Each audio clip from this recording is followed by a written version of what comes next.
Bilang ala ya alamu man khalaqa. Paham ya?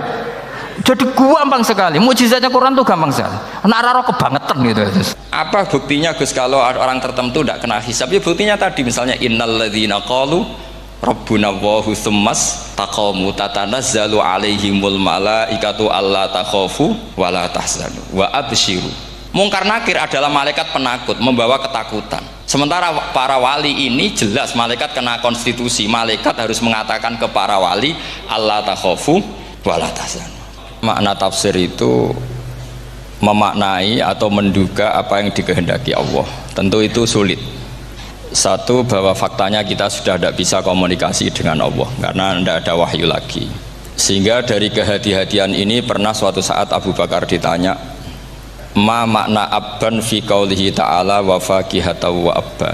Beliau menjawab, saya tidak lagi pantas hidup di atas bumi di bawah naungan langit jika saya mengatakan naqulu fil Quran, jika saya harus berpendapat tentang Quran apa yang tidak saya ketahui. Itu kehati-hatian yang dilakukan Sayyidina Abi Bakrin As-Siddiq. Tapi teori ini berbanding paradok, berbanding ekstrim ketika bahwa Quran itu diturunkan itu sebagai hudan, sebagai petunjuk, kedua sebagai bayanan, sebagai penjelas. Dan ini yang saya yakini, kalau sebagai penjelas Quran itu harus jelas sekali dan bisa menjelaskan.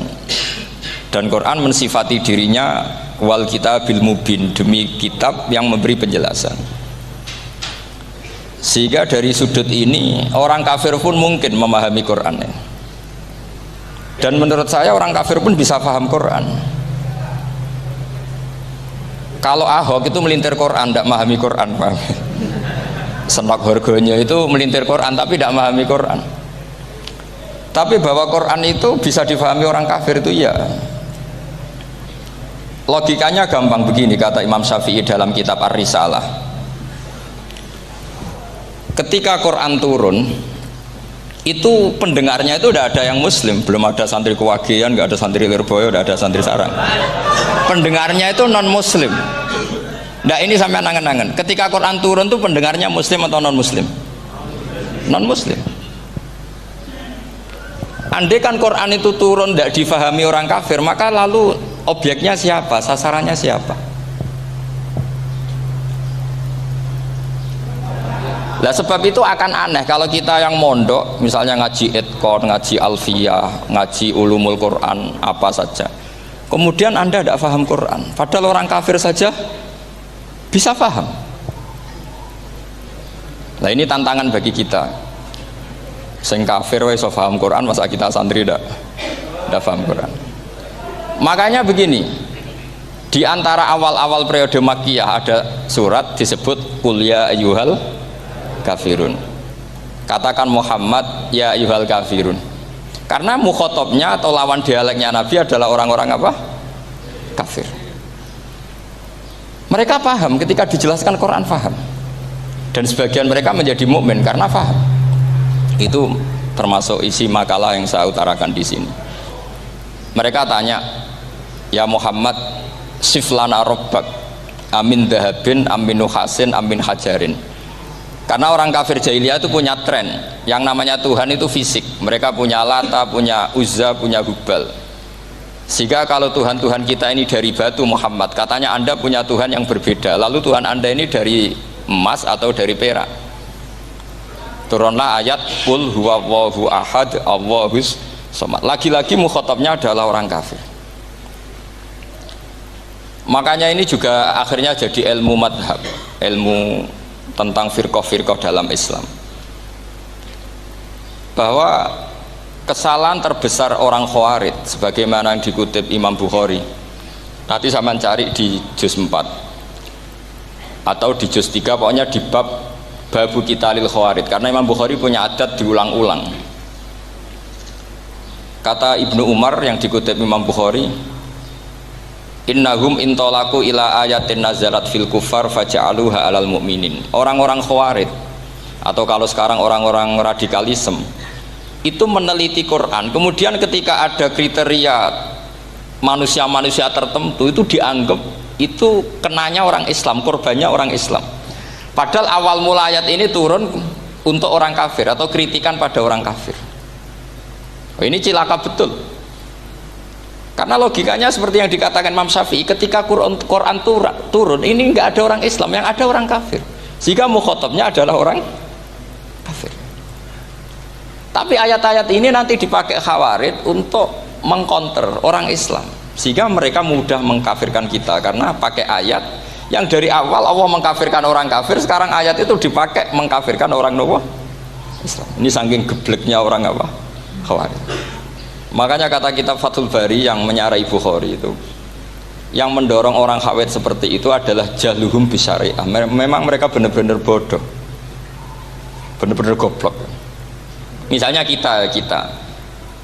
kita kiai atau kita ma'arif atau kita santri atau kita orang soleh, kemudian kita tidak bisa melakukan apa yang kita katakan, terus kita oke lah, kita kena kritik misalnya atakmurunan nasa bil birri wa tansawna anfusakum wa antum taslunal kitab.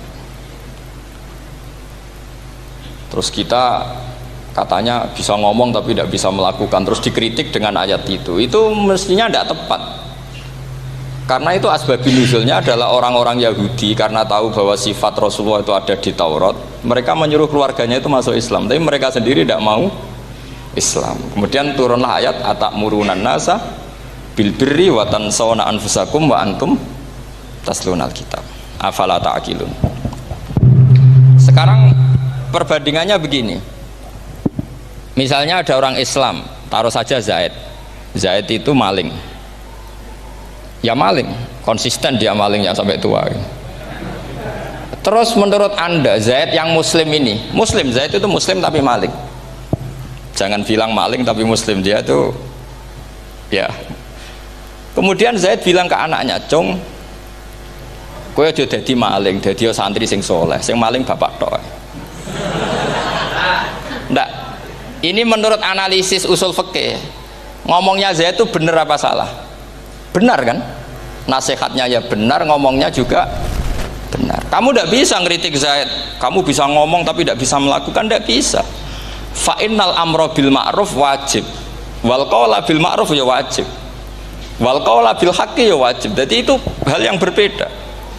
Misalnya fa innal amra bil ma'rufi wajibun, memerintahkan barang baik itu baik. Wa innal qawla bil haqqi ya wajib, mengatakan yang hak itu ya wajib. Berarti Zaid tetap kena khitab, kamu harus nasihati anak secara benar, kamu juga harus ngomong hukum secara benar. Lalu ketika Zaid ngomong hukum secara benar, cung ojo maling, maling itu dosa, cung ojo nerusno profesine bapak maling, maling itu tidak benar. Dia berarti sudah melakukan dua kebenaran, yaitu ngomongnya benar, nasihatnya benar. Dia salah, perilakunya tetap maling. Tapi jangan karena dia maling lalu omongannya enggak salah juga, berarti salahnya malah tiga. Makanya ini pentingnya ngaji sama ulama, sama ahli usul fikih. Jadi tidak bisa dicampur adukkan.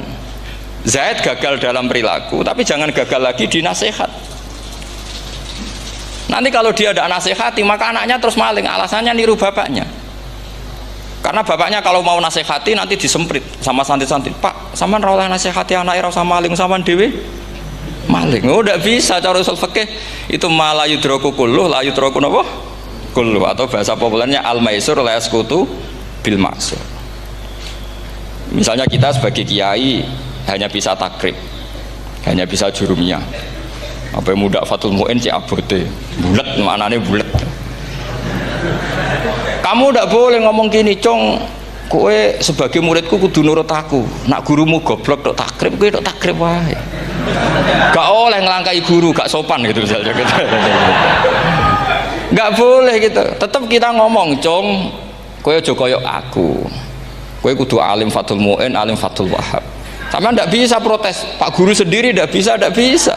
Kebenaran tetap sebagai kebenaran, meskipun kita tidak kuat melakukan atau tidak bisa melakukan. Lagi-lagi ayat itu sebenarnya ada untuk kita, untuk orang Yahudi, atakmurunan nasa bil birri wa tansawna anfusakum wa antum taslunal kitab. Sebab itu istidlal dengan Quran itu memang resikonya tinggi kalau tidak bagi mutabakhir, karena ya itu tadi, ini harus ada pengetahuan yang luas tentang asbabun nuzul, tentang kriteria. Nah kalau terpaksa, saya katakan terpaksa, kalau terpaksa kita itibar itu boleh, tapi itu terpaksa, bahwa Allah mengkritik orang yang bisa ngomong tapi tidak bisa melakukan. Tapi itu secara usul fikih itu runyam, teori ini runyam sekali, fatal. Sama lihat tuh di kitab Bajuri atau di kitab-kitab fikih yang lain, ketika Shahibil Burdah atau Shahibil Bur'ah itu yang Imam Busiri itu, Muhammad bin Busiri itu, niku salah nama tapi kadung populer. Jadi sebetulnya Imam Busiri itu Shahibil Bur'ah, bukan Shahibil Burdah, tapi kadung terkenal Burdah, kita ikut-ikutan apa? Burdah. Imam Busiri itu ngeluh, saya ini orang yang banyak kesalahan. Di antara salah saya adalah saya bisa ngomong tapi tidak bisa melakukan. Yaitu saya ngomong misalnya orang supaya tahajud, saya tidak tahajud. Saya ngomong orang supaya sholat sunat, saya nggak pernah sholat sunat. Itu sarahnya itu yang menyarai itu kan Imam Bajuri itu yang sarah Burdah. Itu mengkritik begini. Kalau Anda ngendikan itu fi ma'radi dzammin nafsi, yaitu dalam konteks Anda mengkritik diri sendiri, oke. Tapi omongan Anda salah. Karena secara usul fikih fatal. Fatalnya begini. Misalnya saya nggak pernah tahajud. Ya mungkin itu nyata. Oke, mungkin itu nyata. Apakah kemudian saya tidak boleh mengatakan at-tahajjudu sunnatun? Apa saya diwajibkan diam hanya karena saya tidak pernah tahajud, terus saya seorang kiai yang haram mengatakan at-tahajjud sunnatun? Saya harus tetap mengatakan kalau tahajud itu sunnah. Saya kalau punya santri tetap saya bilang, "Cung, napas nganggur yuk tahajud itu sunat." Karena mengatakan kebaikan pasti bagian dari kebaikan itu sendiri.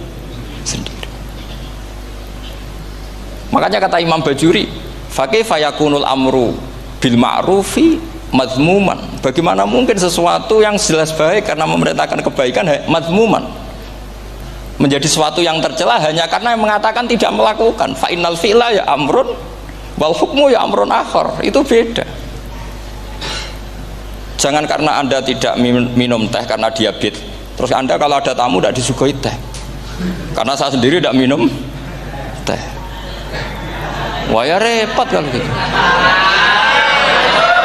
Nah itu lagi-lagi tadi orang Khawarij salah ketika mengartikan ayat yang harusnya objek kritiknya itu orang kafir, kemudian karena Quran lama sekali dibaca orang Islam sampai orang itu lupa kalau Quran awalnya turun diantaranya adalah membenahi akidahnya orang kafir, sehingga korbannya orang Islam. Itu mirip seperti cerita kita ya, santri-santri itu kalau punya musuh itu baca Hizib Nasor. Dulu pengarang Hizib Nasor itu musuhnya orang fasik, sehingga dihizib. Santri ora di musuh wong fasik, duwene kancane dhewe, akhirnya kancane yang kena hizib. Nah ini penting saya aturkan ya, sama seperti itu. Lama sekali Quran itu hanya dibaca orang Islam dan komunitasnya Muslim, sehingga seakan-akan semua kritikan Quran itu pada orang nopo Islam. Padahal jelas Quran ada kul ya ayyuhal kafirun. Jelas mukhatabnya orang kafir. Sabda kata lakum dinukum waliyadin. Nah ini penting kalau aturakan. Makanya kalau melihat itu, Quran jelas bisa difahami orang kafir. Bahkan banyak orang kafir yang menjadi Muslim karena faham maknanya apa? Faham maknanya Quran. Itu jelas sekali. Itu masyhur sekali dialeknya Nabi dengan Walid bin Mughirah, dengan Utbah, dengan banyak sekali, termasuk dengan Abu Jahal, dengan Abu Lahab. Bahkan orang-orang kafir Quraisy itu menyewa namanya Musailamah Al-Kadzab. Kalau di sini umumnya baca Musailamah apa Musailimah? Trennya di sini pakai fathah ya. Oh, itu entah ya, nggak tahu saya yang masalah yang mana itu kan, karena memang kalau dalam ilmu riwayat itu sekali salah baca itu kasus betul, kayak Sa'id bin Musayyab atau Sa'id bin Musayyib itu ketika beliau sugeng itu kalau dipanggil Sa'id bin Musayyab itu marah besar. Karena maknanya Sa'id al-Musayyab itu yang ditawan. Makanya beliau bilang sayyabatni Irak wa anal musayyib. Orang Irak mengatakan saya ini ditawan, sebenarnya saya yang menawan mereka. Tapi al-masyhur itu dibaca Said bin Musayyib, padahal dia tidak mau dipanggil Said bin Musayyib, Said bin Musayyib. Karena nama ini penting. Pentingnya begini, ini kata Rasulullah kalau sedang guyon, kata Nabi, mbok kamu itu sekali-kali mikir, kenapa saya ini diberi nama Allah Muhammad. Ini hadis sahih di Bukhari, ada di Kitabul Adab, banyaklah teks ini. Kenapa ya Rasulullah? Allah itu senang bingung wong kafir, kata Rasulullah. Karena Abu Jahal kalau manggil saya jadi bingung. Itu kalau orang Arab kan pasti tahu maknanya. Muhammad maknanya orang yang terpuji. Sehingga kalau Abu Lahab ngomong itu jadi paradok. Hei orang yang terpuji, kamu bohong. Kan jadi aneh. Ya Muhammad kadzabta, hei Muhammad kamu bohong. Kalau diterjemahkan hei orang terpuji, kamu bohong. Itu akhirnya sahabat tertawa-tawa. Karena cek pinter ya pangeran milih nama kamu ya Rasulullah. Karena ini bingungkan musuh itu. Makanya kalau kamu udah anak kiai, itu anak kamu panggil, namakan saja Agus. Pasti satu pondok manggil Gus semua. Itu aman itu. Oh itu boh yang nggak seneng tetap panggil Gus. Karena kalau untuk Gus putra kiai kan butuh di bapak kiai, kan bapak kadung ra kiai itu kan, itu ada triknya, yaitu anaknya dinamain Agus. Nah, itu Rasulullah itu sudah dipilih sedemikian rupa oleh Allah, perilakunya benar, ahwalnya benar, sak namanya juga benar. Sehingga ketika Abu Jahal, Abu Lahab tahu bahwa nama Muhammad ini problem, karena ini madah itu memuji. Sehingga mereka kalau mencari Muhammad tuh bilang ainal madmum, mana orang yang tercela. Terus orang-orang Quraisy tidak paham, kamu nyari siapa? Akhirnya mereka bilang, ana atlubu Muhammad, dan saya cari Muhammad. Akhirnya bilang Muhammad lagi. Nah itu, nah Quran juga main di ranah nama. Sehingga Abu Jahal itu namanya kan Abul Hakam. Orang Islam dari awal memanggil Abu Jahal. Karena kalau sampai kita manggil Abul Hakam, kita akan mengalami paradok, ya Abul Hakam, hei bapak dari semua kebijakan, kamu begini kan kacau. Makanya itu dari sini orang nggak boleh salah apa? Salah nama. Ini penting kalau aturakan, karena kadang menganalisis Quran itu satu bilisanin arabi mubin, kata Imam Syafi'i, wa innahu latanzilu rabbil alamin nazala bihir rohul amin ala qalbika litakuna minal mudhirin bilisanin arabi mubin. Di antara, kata Imam Syafi'i ini, di antara aturan pokok memahami Quran adalah dia malian bil arabiyah, dia sangat-sangat menguasai bahasa Arab. Itu masyhur dalam dialog Imam Syafi'i. Saman kalau ngaji takrib atau Fathul Mu'in, syarat sahnya tayamum lil musafir itu apa? Tolabul ma', mencari apa? Air. Sampai kalau di takrib dicontohkan, kalau di tempat atas nyari ke bawah, kalau ke bawah nyari ke atas. Imam Syafi'i ditanya, kaifa taqulu bi syartit tolab, bagaimana anda berpendapat bahwa tolabul ma' itu wajib untuk menjadi sahnya tayamum? Terus Imam Syafi'i faqara'a falam tajidu ma'an, kamu pergi kemudian falam tajidu ma'an, kamu tidak menemukan air. Terus Imam Syafi'i mengatakan la yuqalu liman lam yatlub lam yajid wa innama yuqalu lam ya'rif, katanya. Orang yang nggak pernah mencari itu tidak bisa dikatakan lam yajid, tidak menemukan. Kalau belum mencari namanya tidak tahu. Padahal Quran bilang kamu pergi kemudian kamu tidak menemukan air. Tidak menemukan itu berarti harus mencari dulu baru dikatakan lam yajid, tidak menemukan. Kalau tidak pernah mencari namanya tidak tahu. Hanya gitu tok itu jadi ilmu bahwa tolabul ma' itu wajib, karena Allah mengatakan falam tajidu ma'an la yuqalu liman lam yatlub lam yajid wa innama yuqalu lam ya'rif. Orang dikatakan tidak menemukan berarti setelah mencari kemudian kesimpulannya tidak menemukan. Kalau belum mencari namanya apa? Tidak tahu. Nah, dari sini Imam Syafi'i istidlal wajib tolabul ma'. Ini namanya malian bil arabiyah. Dia menguasai bahasa Arab. Begitu juga ulama-ulama sufi. Itu ada cerita Aba Yazid Al-Bustami, itu ada muridnya baca ayat wasiqal ladzina taqaw rabbahum ilal jannati zumara. Orang-orang takwa itu digiring menuju surga. Itu dia nangis. Muridnya kaget. Ini guru saya tidak benar, ini ada cerita surga tapi dia malah nangis karena ayatnya itu digiring. Terus kata Abu Yazid, mereka itu di mana saja? Masa ke surga aja butuh digiring? Ke surga itu kan nikmat, ngapain butuh digiring? Saya tidak mau, kata dia. Abu Yazid itu gak mau digiring ke surga, itu gak mau. Muridnya kan tambah kaget, memangnya mau neraka kan, gitu pikirannya itu. Ternyata beliau jawabnya sederhana, saya pas itu sudah dekat sama Allah sehingga tidak perlu digiring. Kemudian saya sudah panitia kiamat pas itu, jadi gak perlu digiring. Nah ini nanti penting jadi satu aturan ilmu ulumul Quran. Saya di rumah itu istiqomah ngajar Qawaidul Asasiyahnya Said Muhammad yang dulu ditulis abahnya Zubdatul Itqon oleh Said Alawi. Kemudian Zubdatul Itqon itu tentu dari kitab Itqon. Terus Said Alawi dulu ngarang kitab Faidul Khobir, sarahnya Faidul Khobir sama Sayyid Muhsin Al-Musawab, dulu dari Padang tapi hidupnya di Mekah. Saya dulu talaki sama Mbah Mun. Itu ternyata ada ayatnya, innal muttaqina fi jannati wa nahar fi maq'adi sidqin 'inda malikim muqtadir. Sekarang sampean saya tanya, menurut Anda semua orang kena hisab enggak? Enggak, sampean jawab saja. Menurut Anda ketika di mahsyar semua orang kena hisab apa enggak? Pasti kita menjawab iya. Tapi kata Said Muhammad, itu keliru. Enggak kebayang orang seperti Nabi kena hisab.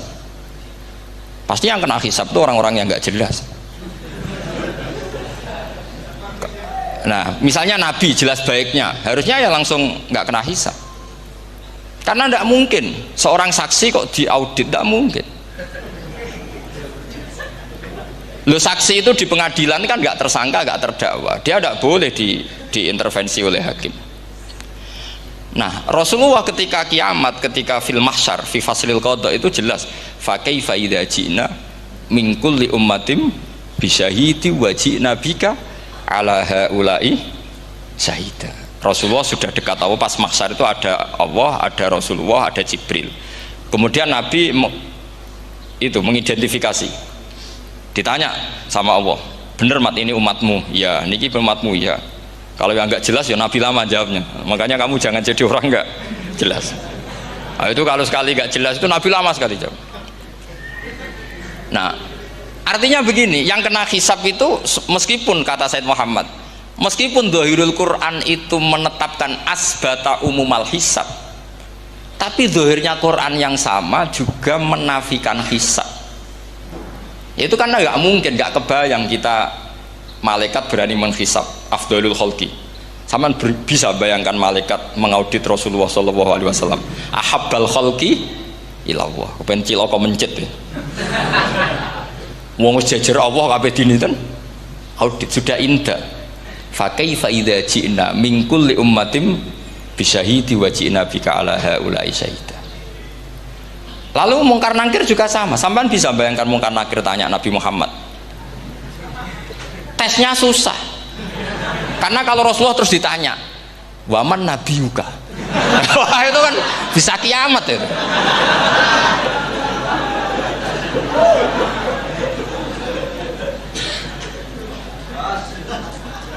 Paham ya? Makanya kata Said Muhammad, ini kan teman-teman tanya, piye carane alim tafsirnya saja, caranya satu hafal Quran, dua hafal Sahih Muslim, tiga semua orang sudah mati, tinggal kamu yang alim. Itu mesti aman itu. Nah kalau sampean tanya saya, apa buktinya Gus kalau orang tertentu tidak kena hisab? Ya buktinya tadi, misalnya innalladzina qalu rabbuna Allahu tsummas taqamu tatanazzalu alaihimul malaikatu alla takhafu wala tahzanu wa absyiru. Mungkar nakir adalah malaikat penakut, membawa ketakutan. Sementara para wali ini jelas malaikat kena konstitusi, malaikat harus mengatakan ke para wali alla takhafu wala tahzanu. Padahal Nabi tentu sayyidul auli. Para wali saja malaikat kena aturan, kamu harus bilang alla takhafu wala tahzanu wa absyiru. Hei para wali, kamu jangan susah, jangan gentar, kamu harus gembira. Kamu bisa bayangkan misalnya Mungkar Nakir bawa godok, kata orang kalau dipukul jul sak walang-walang. Kemudian kamu bayangkan si Abdul Qadir ngalami itu, Abdul Hasan Asadali ngalami itu, Abu Yazid Al-Bustami. Kalau itu ngalami gitu semua, ngapain kita jadikan mursyid? Kan sama nasibnya dengan kita.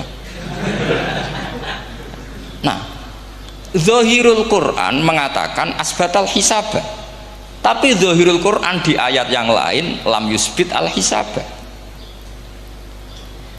Makanya tadi umumul Quran juga ditaksis dengan muqayyid, yang mutlak ditaksis dengan yang muqayyad, yang mujmal ya sama seperti itu, aturannya seperti itu, ditafsil sama yang mufassal. Sama orang kafir yang jelas, sampean bisa bayangkan malaikat ngaudit Fir'aun, cek kurang penggaweane, jelas eleke kok di audit. Misalnya Abu Lahab di audit, wah malaikatnya celaka mencet, berarti dia gak percaya sama pernyataan Tuhan tabat yada abi lahabiu. Malaikat kok ngaudit Abu Lahab, mungkin Gusti kula ceke nak menawi wonten api lho ki ora tau ngaji Quran tapi wong ayate tabat yada kok cek di cek. Nah, yang seperti ini masuknya kategori ulaikal ladzina, saterusé mereka yang kafir bi ayati rabbihim wa liqaihi fahabitos a'maluhum fala nuqimu lahum yaumal qiyamati wasna. Jadi ada orang-orang kafir yang jelas kena aturan fala nuqimu lahum yaumal qiyamati wasna. Jelas kafirnya ya gak kena hisab, yang jelas nabinya, jelas wasinya juga gak kena hisab. Yang kena kita di tengah-tengah. Tapi ilmu itu ikut mainstream karena semua orang bilang ada hisab ya kita ikut-ikutan bilang, ya sudah gitu saja. Tapi kalau aslinya ya rapati percaya. Umumnya uang gerono mati ditalkin ya kita melok-melokan nalkin. Tapi kalau kadang ya gak kebayang. Piye nak wali-wali ditalkin. Makanya ada di dunia wali itu ada cerita Rabi'ah Adawiyah, itu termasuk keramat beliau itu. Kalau Imam Sibawi kan dalam cerita wali kan ditanya marabbuka, ngapunten niku man mausul nopo istifham. Wah itu malaikatnya tidak pernah khataman alfiyah kan, repot. Kalau Rabi'ah Adawiyah lebih parah lagi, itu beliau itu nangis sekeras-kerasnya, nangis terisak-isak, dia tersiksa. Ya Allah, engkau itu zat yang paling saya kenali dan harusnya semua makhluk itu kenal engkau, tapi ini hamba engkau tanya engkau itu siapa ya? Itu kan ini orang aneh kata gitu. Karena Allah itu adharudz dzahir, kata sampai Imam Sibawi silakan a'raful ma'arif. Jadi wong ora ora wis geblek tenan dari Imam Sibawi. Imam Sibawi kan atas nama dia pakar nahwu pertama mengatakan domir paling makrifat di antara 6 isim makrifat, paling makrifat itu domir. Tapi meskipun gitu a'raful ma'arif Allah, yang paling makrifat dari sekian isim makrifat itu Allah. Artinya satu nama yang orang harus kenal semua.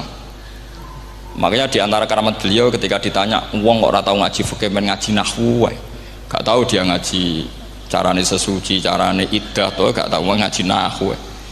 Terus dia tanya bima fa'ala rabbuka, lalu Allah memperlakukan kamu gimana? Terus kata Imam Sibawi ghafaroli, Allah mengampuni saya karena saya orang yang mengatakan Allahu a'raful ma'arif. Ini penting kalau aturakan. Jadi makanya kalau sampean tanya caranya ilmu alim gimana, ya satu tadi, kalau sampean masih banyak orang hidup, syaratnya kamu harus hafal Quran, hafal hadis, hafal sekian ribu hadis, hafal sekian ulumul Quran. Itu kalau masih banyak orang hidup. Kalau sudah kamu sendiri hidup, ya sudah, pokoknya isokulhu ya salim sendiri kan, nggak ada saingannya. Makanya kata Said Muhammad, beliau mengatakan kita meyakini umum al-hisab ya berdasar zahiril Quran, kita menafikan umum al-hisab bahwa hisab hanya yakhtassul liqaumin duna qaumin juga berdasar zahiril Quran. Kita percaya semua mayat ditanya mungkar nangkir ya berdasar zahiril ahadis. Kita tidak mengumumkan teks ini juga berdasar zahiril ahadis. Karena malaikat mungkar nangkir juga malaikat, berarti dia kena aturan kalau ketemu para wali Allah takhafu wala tahzan. Faham sih kalau maksudnya? Ini penting kalau aturakan. Jadi makanya aspek ya, sampean bisa memulai kalau ingin jadi orang alim tafsir, bisa mulai dari yang mudah saja, yang fikih saja. Makanya kata Imam Ghazali, kenapa Mu'tazilah jadi segoblok itu? Karena dia tertipu oleh umumatul Quran, oleh tek-tek umum. Dia tidak tahu mukhasisnya. Padahal setiap ayat umum itu pasti ada mukhassis. Misalnya begini ya, kalau kamu maknanya fikih saja, contoh yang paling mudah familiar itu fikih ya. Misalnya kita ngaji Quran, wal mutallaqatu yatarabbasna bi anfusihinna salasata quru. Kalau orang dicerai itu iddahnya itu 3 kali masa nopo suci.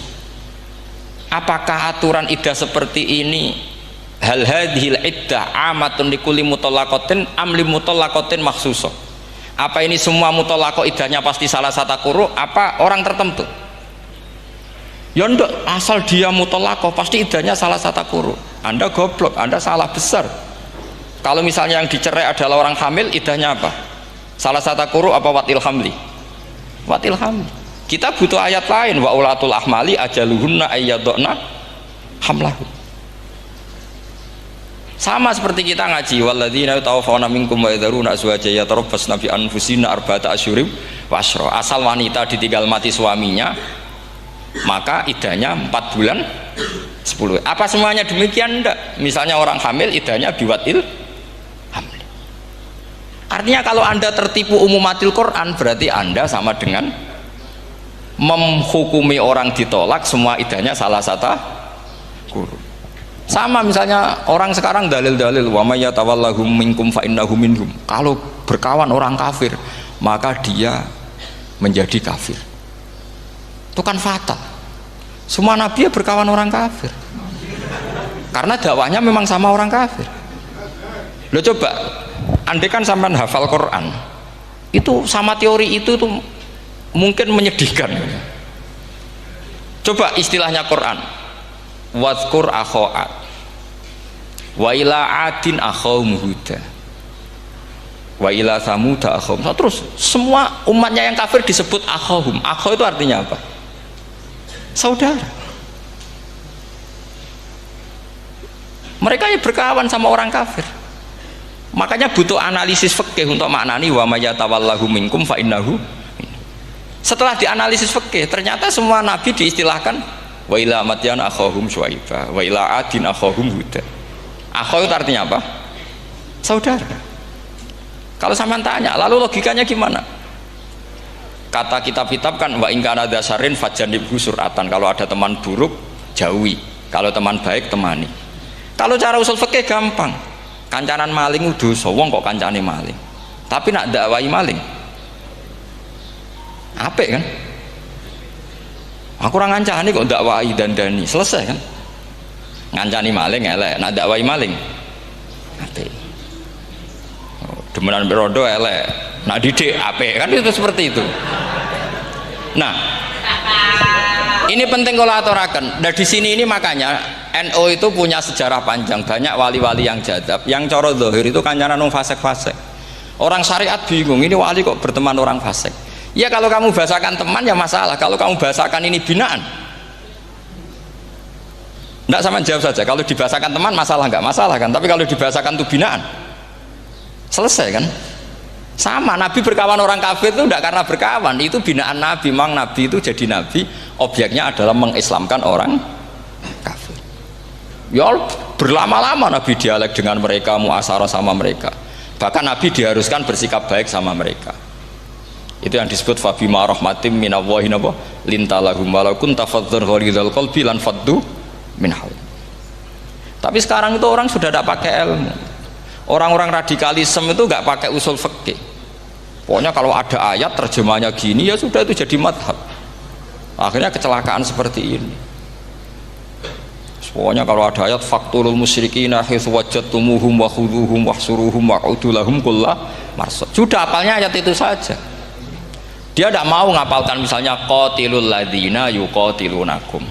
Ada ayat lagi wa akhrijuhum yamin haitsu akhrajukum. Sehingga ulama kita membagi kafir itu ada harbi, kita musuhi, ada zimmi, ada muahad, ada musta'man.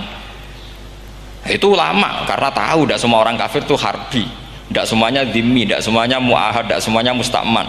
Kalau harbi oke, kita perang, kalau zimmi ya kita bina, kalau muahad ya sesuai perjanjian kita, kompensasinya apa, MOU-nya kayak apa.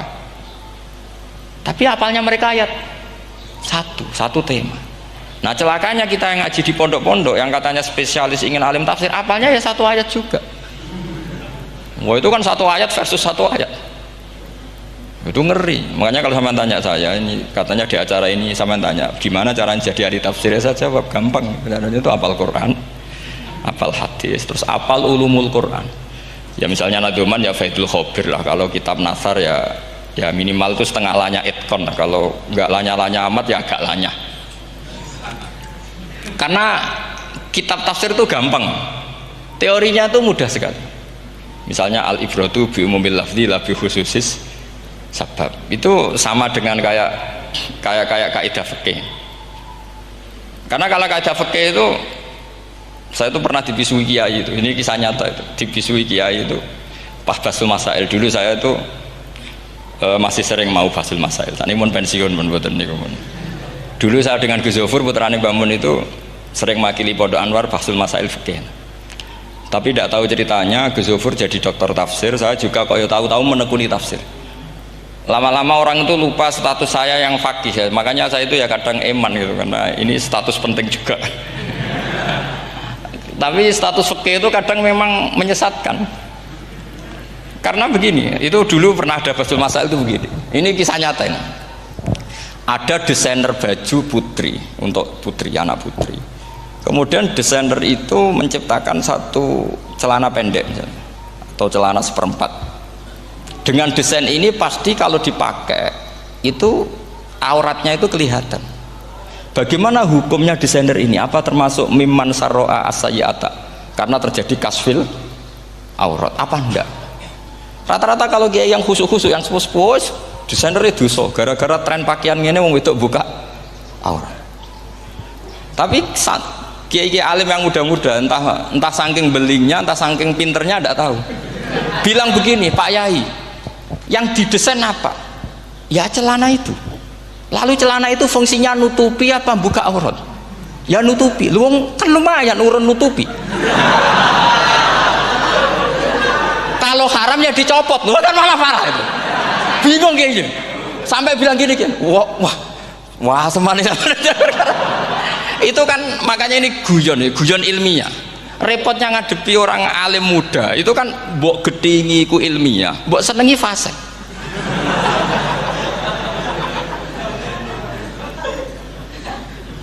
Ketika kiai yang khusyuk tadi tak tanya, kalau desainer katok seperapat, paham gitu? Kau coba yang celana dalam terlalu vulgar itu, paham gitu? Ndak, rok sajalah, rok mini misalnya, rok selutut. Sampean jangan ngeres ya, yang rok selutut misalnya. Rok selutut itu desainernya kena hukum haram enggak? Sampean jawab saja. Oh haram dari kiai sepuh, karena dengan desain itu misalnya lututnya kelihatan. Tapi pertanyaannya kiai muda saya masih ingat betul, saya tanya. Lalu fungsi pakaian itu apa Pak Yai? Fungsi itu kan tetap nutupi sebagian aurat. Kalau Anda haramkan, barang haram itu harus dihilangkan. Nah, itu. Sampai kiai itu setelah acara itu manggil saya, Gus, kalau ngakoni jenengan alim tapi podo repoti. Podo repoti nak dalam itu kan terus itu ada perumusan di redaksi keputusan yang dijual itu, yang masail fikihnya kan terus diputuskan, dibukukan. Kalau redaksinya halal Gus, nanti orang pakai rok semua. Dan saya balik bantah, kalau redaksinya haram orang nggak pakai rok malah. Akhirnya itu apa? Kebijakannya lucu. Buak we Gus, pertanyaan itu buak sak jawabannya oke. Jadi kita debat tidak jadi. Ini cerita ilmiah. Makanya sama tidak wajib anut saya ini terlalu ilmiah, jadi tidak baik untuk kehidupan kesalian, kurang baik. Jadi ini, tapi ini ilmu, tetap kaidahnya fikih ma la yudraku kullu la yudraku kullu. Jangan kalau tidak bisa nutupi aurat semua, lalu jangan sama sekali. Lho nggih kan kaidahnya kan gitu, ma la yudraku kullu la yudraku kullu. Misalnya Anda punya tetangga nggak mau pakai jilbab, nggak mau pakai pakaian muslimah, kamu tidak boleh bilang munisan raklambinan, tidak bisa. Malah yutraku kullu layut. napa malah yudroku kullu la yudroku napa kullu. Makanya ini kita harus hati-hati. Nah bayangkan sekarang orang meneliti Quran itu yutroku kullu. Mestinya kalau Anda meneliti radikalisme, ayat yang terkait radikalisme diteliti semua.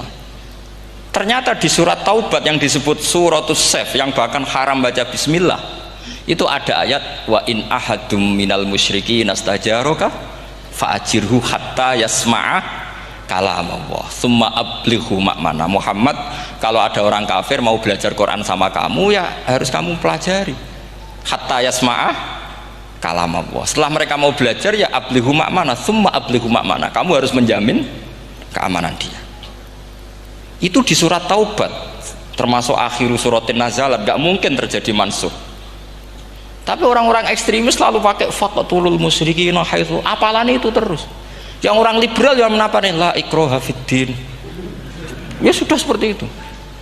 Sing orang-orang ora tegas, ora tau nahi mungkar, ya ma arsalnaka ila rahmatal lil alamin, ngono terus.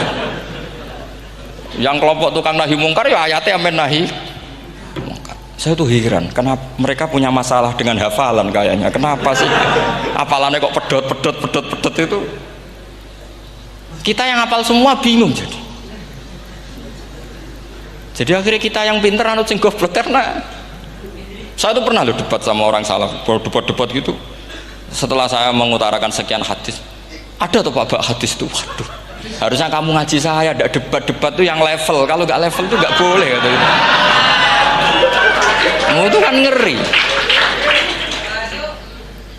Makanya ini penting ya, kalau sampean tanya ingin jadi alim tafsir ya harus hafal Quran semua. Nah, kalau tidak mungkin yang nunggu orang semua mati baru Anda jadi ahli tafsir, karena tidak ada musuhnya. Tapi saya pastikan orang kafir pun bisa memahami Quran, yaitu tadi hatta yasma'a kalam Allah. Sayyidina Umar tuh masuk Islam tuh gara-gara dengar adiknya baca Toha, ma anzalna alikal qur'ana litasqa illa tadhkiratal liman yakhsha tanzilam mimman khalaqal arda was samawati ula ar-rahmanu alal arsis tawa. Itu dia ma huwa bikalamil basar, tidak mungkin seperti ini karangan manusia, itu tidak mungkin. Akhirnya dia Islam. Banyak orang Islam karena diperdengarkan Quran, karena memang notnya sudah unik, makna kualitasnya juga sudah unik, semuanya itu unik, indah. Sampai sekarang pun orang kafir itu orang paling tahu Quran. Makanya Allah mensifati orang kafir itu hasadam min indi anfusihim mim ba'di ma tabayyana lahumul haq. Sekarang sama saya tanya, orang sing tabayyana lahumul haq itu orang faham apa orang tidak faham? Mereka orang kafir itu mengingkari Quran, padahal mim ba'di ma tabayyana lahumul haq, setelah kebenaran nyata bagi mereka. Nyata bagi mereka artinya orang kafir faham apa tidak faham? Faham. Cuma mereka punya penyakit hasadam min intian. Mereka juga kalau ada ayat tentang ahkam yang memberatkan, mereka bilang i'ti bi Qur'anin ghairi hada au badil. Muhammad harusnya jangan tema itu yang diangkat, buat cari Quran yang lain yang enggak tema itu. Mereka sampai memilih tema itu karena paham apa karena tidak paham? Karena paham. Makanya di makalah saya pastikan ngaji tafsir itu gampang, karena orang kafir pun bisa. Kalau kasus Ahok itu bukan paham itu melintir, beda. Paham sama melintir itu beda. Itu diterjemah kemenang tuh jangan mengangkat kawan orang Islam, bukan ngangkat pemimpin. Ya liganya kalau ngangkat teman saja tidak boleh, apalagi ngangkat pemimpin. Fatal mana berteman sama orang salah sama ngangkat. Saman kancanan maling ini apik nak menawa nang andani terus ngangkat, "Hei maling ke pimpinanku." Parah mana? Parah mana? Artinya sama saja ketika diterjemah jangan ngangkat teman, sebetulnya ngangkat pemimpin lebih fatal. Itu kan mafhum awlawiyah, itu kan normal saja. Itu di Quran biasa, misalnya innalladzina ya'kuluna amwalal yatama dzulman, orang yang makan hartanya anak yatim secara zalim. Kamu bilang, "Gus saya tidak makan kok, sepeda motornya tak gasap, tak jual." Yang diharamkan kan makan. Wah ya sarap kalau gitu. Maknanya begini, memakan harta anak yatim artinya ifsad. Ifsad itu merusak. Nak ngono ikhraq, membakar atau mencuri sama dengan makan. Bal asad, malah kan lebih apa? Lebih apa? dasar. Jadi yakuluna di situ tuh ba'dul amsilah, sebagian contoh min wujuhil ifsad atau min wujuhil ihlak. Jangan kok karena ayatnya makan, oh yang haram tuh makan, kalau nyuri gak apa-apa. Waya fata. Itu kan sama dengan santri geblek ketika ada kiai ini, "Cung, kowe mbek bojomu jogeman naboi." Suatu saat istrinya lapor lagi, "Pak Yai sekarang nggak naboi tapi nyadui." Karena naboi itu pakai tangan. Mereka pertama dilaporkan kiainya, "Pak Yai, suami saya itu sering memukulin saya pakai tangan gini. Cung, jogeman naboi bojomu." "Nggih Pak Yai, siap." Suatu saat istrinya lapor, "Pak, tetap benjut, kenapa? Kalau nak ini disadui." Mereka pikirannya, sing haram nabok, nak nyaduk halal. Wah itu kan ngajak goblok bareng. Nah masalahnya di usul fikih kasusnya seperti itu. Makanya saya ini kadang ya maliki sekali. Kadang saya itu maliki sekali. Kadang ya. Misalnya begini, saya beri contoh. Ini yang kisah nyata ya. Ada seorang Arabi datang ke Rasulullah. Ya, tadi kan teman-teman minta juga ilmu hadis ya. Ini satu paket saja. Itu tadi nanti kalau sampean kasih lalim ndak itu sudah ada urusan saya tadi, nunggu orang mati banyak tadi. Kalau nggak usah nunggu orang mati, sarannya tadi apal tadi. Ya Rasulullah, ahlak tuh saya ini orang yang rusak. Wama ahlakaka, lalu yang bikin rusak kamu apa? Qol waqatu imroati fina hari Ramadan, saya menjima istri saya ketika masih siang, fina hari Ramadan, siang Ramadan. Walhasil Nabi tidak menyuruh hanya kodok, tapi menyuruh kafaroh. Kafarohnya itu merdekakan budak atau memberi makan 60 orang miskin atau puasa berapa? Puasa 60 hari. Atau urut merdekakan budak atau puasa 60 hari atau memberi makan sittina miskin. Oke, kita sepakat. Sepakat ya, hadis itu sahih dan diulang-ulang oleh ashabus sunan. Oke, riwayatnya agak masalah. Sekarang kita analisis maknanya. Sekarang sampean saya tanya, kalau anda misalnya sekarang jam berapa ini? Misalnya sekarang jam 9 kurang seperempat Ramadan, terus anda rokok atau anda ngopi, kepengen ngopi terus ngopi tanpa udhrin syar'iin, anda hanya wajib qadha apa bayar kafarah? Ndak, sampean jawab. Rata-rata kiai kita, oh mau wajib qadha Gus karena gak jima. Sing seru kafarah itu nak jima. Kan ngombe kopi mbek jima beda. Pertanyaannya tuh lucu, ini naif secara fikih masalah. Masalahnya begini, jima bojo itu tidak zina. Jima bojo itu zina apa enggak? Enggak. Berarti dengan makan bedanya apa? Sama kan? Sama-sama amrun mubah, sesuatu yang boleh. Kenapa hukumannya berat? Makanya kata Imam Malik, enggak itu nilainya. Nilainya adalah hadku hurmati Ramadan bi ghairi udhrin syar'iyyin. Makanya kata Imam Malik, siapapun yang makan fina hari Ramadan, iftar apapun fina hari Ramadan bi ghairi udhrin syar'iyyin, maka hukumnya sama dengan jima fina hari Ramadan. Karena sama-sama ihlak ifsad hurmata Ramadan bi ghairi udhrin syar'iyyin. Loh enggak, ini ilmiah. Kamu udah harus cocok, tapi otak kamu harus percaya. Loh iya kan, beda kan. Saya secara nafsu tidak cocok, cek berarti. Tapi ilmiah saya setuju. Kalau kiai kandani itu kan pasti pakai badul amsilah, kan nggak mungkin semua contoh disebut. Cong penak melaku jogeman delok wedok iku mari setan. Mboten delok Mbah, nyekel lho malah parah to.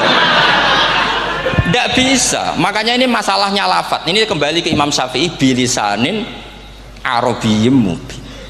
Ketika seorang kiai bilang cung jogeman delok cawe itu adalah mengungkapkan al-muharramat, bukan mentaksis yang haram itu hanya melihat. Saya ulang lagi ya, ketika seorang kiai bilang cung jogeman delok wedok sing haram, itu semangatnya adalah melawan keharaman, bukan mentaksis yang haram hanya delok. Itu di Quran normal semua, di semua lugat ya biasa. Itu kan sama seperti misalnya seorang mbah ngasih uang cucunya, cung tak kayak duit 100.000, cung gue tuku es, terus gue mendingan nak ragu tuku es haram iki kan ngongkone tuku es. Lah kepen putumu mati kan nyeben 100.000 gue tuku es. Ya mulai dulu istilahnya nak mbah ngekeki putu cung 100.000 gue tuku es, cara wong kuno.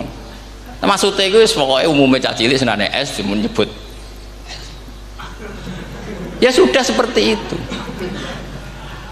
Sama seperti Quran menghentikan begini. Ini memang salate yang fikih dulu, yang pokok-pokok. Di antara yang enggak boleh dikawin adalah wa antasma'u bainal ukhtaini illa ma qad salaf. Kamu enggak boleh menikahi Sri dan Zainab, kakak beradik. Sudah sepakat nggih? Fi nikahin wahid enggak boleh al jam'u bainal ukhtain. Jadi mbaknya kamu kawin, adiknya kamu kawin fi nikahin wahid.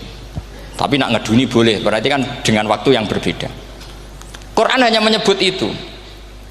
Kemudian Rasulullah zaman Sugeng itu hanya nambahi wala binal mar'ati wa ammatiha wala binal mar'ati wa kholatiha, juga agak boleh menikahi ponaan plus buliknya, baik bulik dari bapak yaitu ammah maupun bulik dari ibu disebut apa? Kholah. Kemudian ulama fikih merasa ada yang kurang, ditambahi lagi.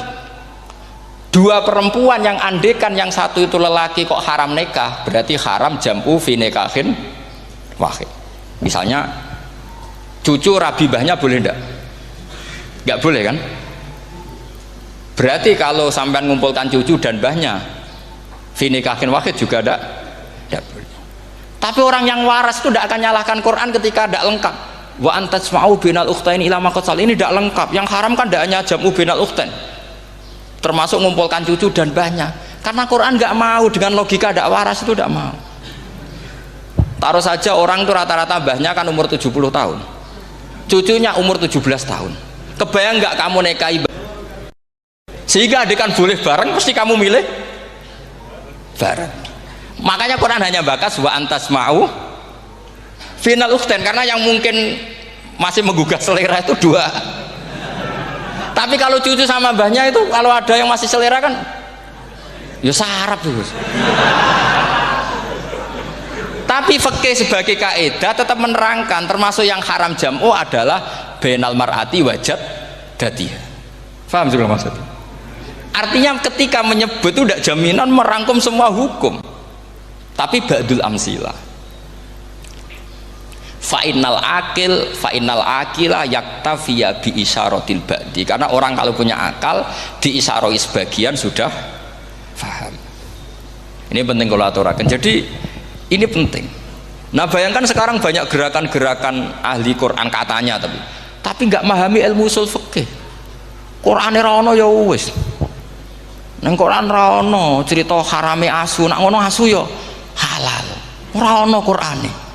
Sing ra ono iku tekem ora Qurane, kok aneh-aneh kowe.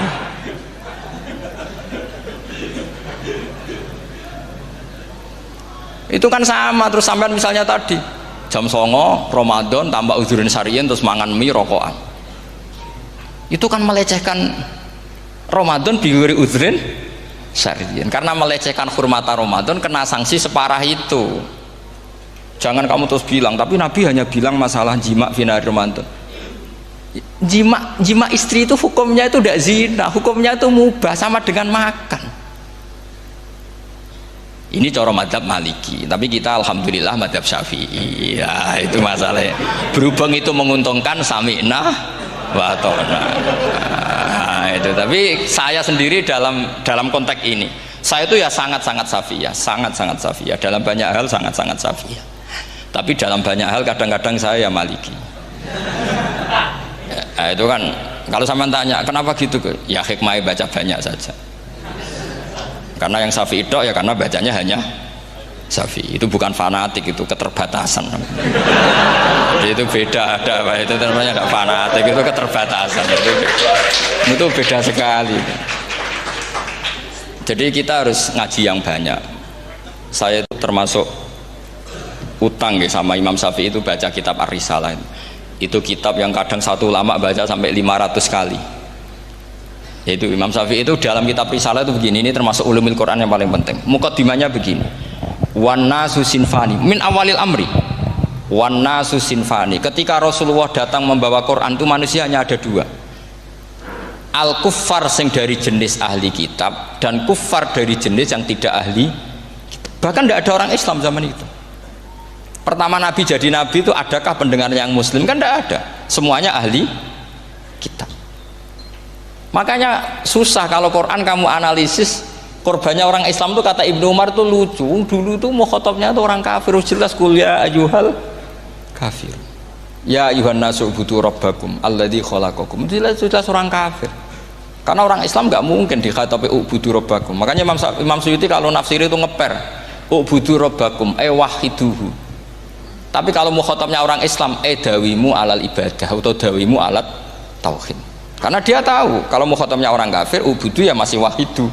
Kalau sudah Islam kok dikhitabi ubudu mudawamah alal ibadah. Itu saking alimnya Imam Suyuti. Ini saya teruskan.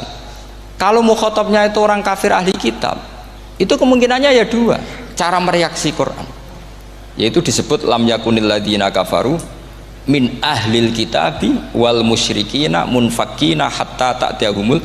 Jadi lam yakunil ladzina kafaru, jelas kafaru itu umum. Kemudian ditafsir kafaru itu ada yang min ahlil kitabi, berarti kafaru yang jenis Yahudi Nasrani. Ada kafaru yang min ahlil kitabi wal musyrikin, kafaru yang jenis musyrikin, yaitu kafir Mekah. Karena cara kaidah nahwu al-atfu yaqtadi taghayyur, kalau ada ataf pasti konteksnya beda. Jaa Zaidun wa Amrun, berarti Zaid ada Amar, Amar ya tidak Bakar. Karena Jaa Zaidun wa Amrun wa Bakrun, pasti orang ini berbeda. Tidak boleh orang yang sama kamu pakai ataf. Ini sudah clear ya ini ya. Kemudian cara pandang mereka ya beda. Ketika Rasulullah mengajak tauhid, itu ahli kitab tidak masalah. Memang harusnya Tuhan itu satu. Tidak masalah bagi ahli kitab. Problem bagi ahli kitab adalah Muhammad itu nabi. Itu kita nggak suka. Kalau Tuhan satu oke, tapi kalau Muhammad nabi tidak oke. Kita bisa jadi nabi, kata mereka, karena mereka merasa nasabnya sampai Ibrahim. Sementara zaman itu mereka sanksi Muhammad itu nasabnya konti, gak jelas. Ini penting kalau aturakan. Sehingga dalam konteks ini Allah menjawab ahli kitab dulu. Ini itu disebut Muhammad itu nasabnya jelas. Ini itu fihi ayatum bayinatum maqamu Ibrahim. Ini saya dengarin. Ibrahim itu jelas pernah ke Mekah. Bukti Ibrahim pernah ke Mekah adalah jejak kaki Ibrahim di makam apa? Makam mereka artinya buatan kuburan, buatan jejak kaki Ibrahim ketika bangun Ka'bah. Fihi ayatum bayinatum maqamu Ibrahim. Pun. Kalau Ibrahim pernah di Mekah, artinya beliau pernah nikah di Mekah. Paling tidak punya dzurriyyah di Mekah. Ini gua Ismail dibawa ke Mekah. Jelas ayatnya wa id yarfa'u Ibrahimul qawaida minal baiti wa Ismail. Ini dengarin ya. Sebab itu saking alimnya berjanji itu beliau tahu betul masalah utama Rasulullah Muhammad adalah disangsikan nasabnya. Sebab itu kitab berjanji pertama cerita setelah dia alhamdulillah macam-macam awalu ma'anab tadi saat terus dia bilang wa ba'du fa'akul huwa Muhammad bin Abdillah bin Abdil Muttalib. Saat terus ya wa ba'du wa Muhammad bin Abdullah bin Abdil Muttalib wasmu Syaibatul Hamdi Humitat Khisaluhus saniyah. Saat terus Ibnu Qusayn, saat terus Sumiyya bi Qusay li taqasi fi biladi Qudu'atal Qasiyah. Karena dia tahu yang masalah bagi Rasulullah itu adalah masalah nasab bagi mereka loh, bagi mereka yang kafir. Terus beliau ngendikan ditutup wa adnanu bila raibin indadawil ulumin nasabiyah ila dhabihi Ismail nisbatuhu wa mun. Jelas saya Adnan itu pasti puter cucu-cucunya Nabi Ismail. Karena orang Yahudi yang disoal Muhammad itu, kamu itu siapa kok tahu-tahu Nabi? Kamu orang Arab itu tidak pernah ada Nabi. Yang Nabi itu normalnya orang Israel, yaitu turunan Yahudi, karena Yahuda bin Yakub bin Ishak bin Ibrahim. Akhirnya Allah membuktikan fihi ayatum bayinatum maqami. Bukti kalau Ibrahim pernah di Mekah adalah jejak kakinya di Mekah, itu dekat Ka'bah. Ini jawaban Allah yang tentang ahli kitab, karena sudah jelimet.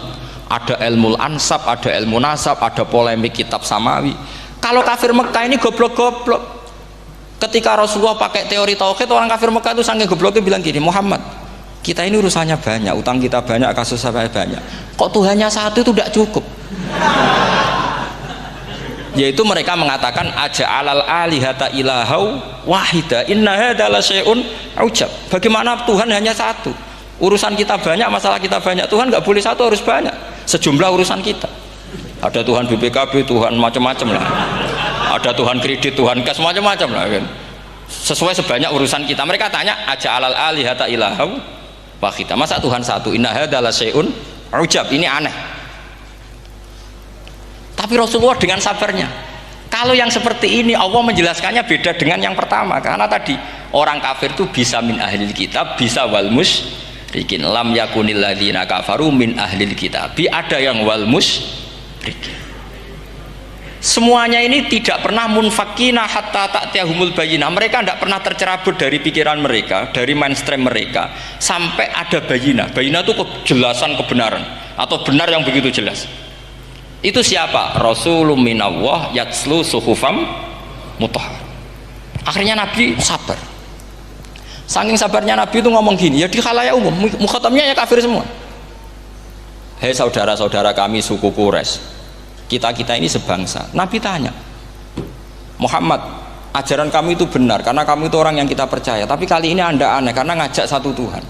Itu tidak mungkin, urusan kita banyak, satu Tuhan enggak mungkin, Tuhan harus banyak. Kita punya 3 aja kurang banyak kan, banyak punya Lata, Uzza, Hubal ya.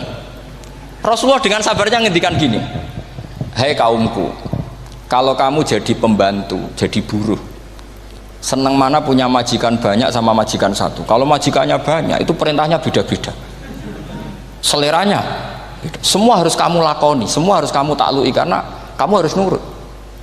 Wah ya repot mat kalau di majikan banyak, ngerepoti mesti. Rasulullah tinggal nimpali, Tuhan kamu itu majikan kamu, kalau Tuhannya banyak perintahnya ya banyak, seleranya beda-beda. Kamu bingung nggak? Wah ya bingung mat, ya udahlah mat satu aja. Akhirnya mereka masuk Islam. Nah itu disebut Nabi itu fatona, punya kecerdasan artikulatif. Kalau menjelaskan itu masuk akal. Nah itu disebut dorobawahu matalar rojulan fihi syuraka'u mutasyakisuna wa rojulan salamal lirojul hal yastiawiyani masalah alhamdulillah. Nah ini penting. Allah membuat satu perumpamaan bagaimana ada satu pembantu yang punya majikan banyak, yang berbeda-beda seleranya, berbeda-beda perintahnya, dengan kalau hanya satu majikan. Begitulah Tuhan kamu harusnya satu. Jadi artinya gini, kalau kamu ngaji ulumul Quran, kamu harus tahu ini khitab ke kafir. Kafir yang mana? Ahli kitab atau kafir yang musyrik? Nah sekarang tidak tahu lagi, pokoknya kafir. Makanya kalau orang berdebat mereka itu tidak goblok meneh. Waduh. Makanya sama tidak usah ketularan goblok sing pun gimpun sing wis goblok ora usah ditambahi mun kathah dan ini pun. Ya karena kita ngaji jelas Qur'annya kan lam yakunil ladzina kafaru itu masih ada min lil bayaniyah atau min li bayanil jinsi. Kafaru itu sapa? Siji min ahlil kitab, 2 kafaru sing wal musyrikin. Dua-duanya tidak pernah munfakina hatta ta'tiyahumul bayinah. Mereka tidak akan tercerabut dari pikirannya sehingga ada bayinah. Bayinah itu siapa? Rasulun minallah yatslu sufam. Nah, ketika Nabi menjelaskan asal usul nasabnya bahwa Sayyid Adnan itu ila Ismail, Ismail jelas putra Nabi Ibrahim, mereka terus baru iman karena ada fihi ayatum bayinatum maqamun apa Ibrahim. Karena kalau sampean iskal, misalnya saya iskal dengan ini kan malah bingung kan. Kalau kamu terkenal pinter iskal kita gobloke. Nah wis pinter kok iskal gitu. Jadi saya niru ilmunya Abu Nawas. Abu Nawas sudah bisa pidato. Nggak bisa pidato, suatu saat dipaksa pidato sama khalifah itu.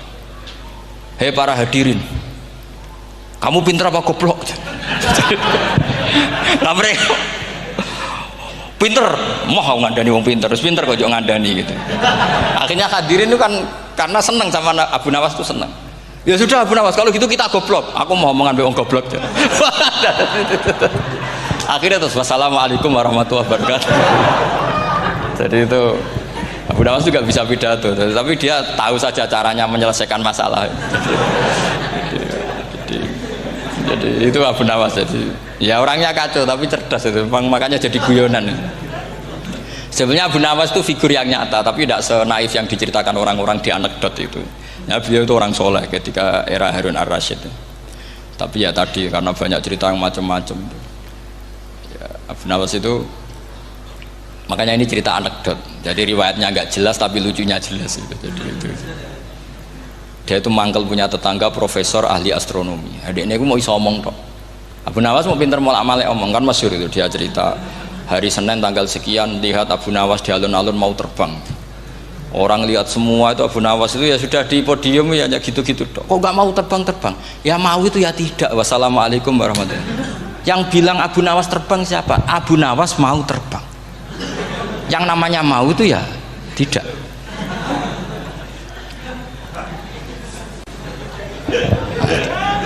Pernah dia itu lomba sama Harun ar-Rasyid, siapa paling banyak pengunjung rumahnya di alun-alun. Harun Rasyid bikin khemah, dia bikin khemah. Tentu cerita ini bohong, yakini ini bohong, makanya bohong tenang. Makanya ini anekdot, hanya guyonan. Harun Rasid karena dia raja itu ada apel, ada makanan macam-macam. Ya tentu pengunjungnya banyak. Batas akhir itu penilaian jam 12 malam. Abu Nawas tenang, satu pun nggak ada pengunjung, nggak ada makanan, nggak ada apa. Pas jam 12 rumahnya dia, kemahnya dibakar, orang ke dia semua. Tit menang dia karena jumlahnya, bahkan Harun Rasid itu datang ke kemahnya dia. Karena lombanya kan pengumpulan massa terbanyak, tit jam 12. Harun Rasid pikirannya, santri ya guys, sugoi jajan nggak mesti teko, pikirannya gitu. Abu Nawas pikirannya beda, jenis ono kebakaran pasti datang. Wis dihitung biaya khemah sama hadiahnya banyak hadiahnya. Yang ahli falak ini punya ilmu yang rasional, yang pinter sekali. Dia ilmuwan bahwa bumi itu bulat-bulat. Nah saya lagi tren meyakini bumi flat nih, yo kacau nih. Mau gara-gara penjelasan sing sepihak. Ini gua nganggur. Lah wong ilmuwan kok sentimennya perkara wedi duit. Enggak boleh ilmuwan menyebut sentimen apa? Uang. Akhir bumi itu bulat-bulat. Jadi kalau Anda jalan ke timur terus nanti ke titik yang sama. Abu Nawas paham karena dia memang enggak ahli sains gitu. Suatu saat si profesor ini kemalingan, malingnya melayu ngetan. Terus minta tolong sama Abu Nawas, kejarlah maling itu. Kemana? Ke timur. Dia ngejar ke barat. Ditanya sama profesor, saya udah bilang larinya maling itu ke timur, kalau kejar ke barat nanti ketemu di titik yang sama. Jadi, akhirnya profesornya ngerti, oh ngenyek tuh. Jadi, nah khawatir saya nanti kalau santri-santri tidak pinter ilmu, terus pilihannya ilmu kayak Abu Nawas, jalan pintas tadi. Karena belajar falak jelimet, belajar faraid apa? Jelimet, ada aul, ada roh, terus semua ada masalah yang ruwet-ruwet, terus akhirnya mau olah bicara. Ini musibah, inna lillahi wa inna ilaihi raji'un. Itu tidak boleh. Quran tidak mengajarkan itu. Quran tetap mengajarkan ilmu meskipun ada nilai seninya. Assalamualaikum warahmatullahi wabarakatuh.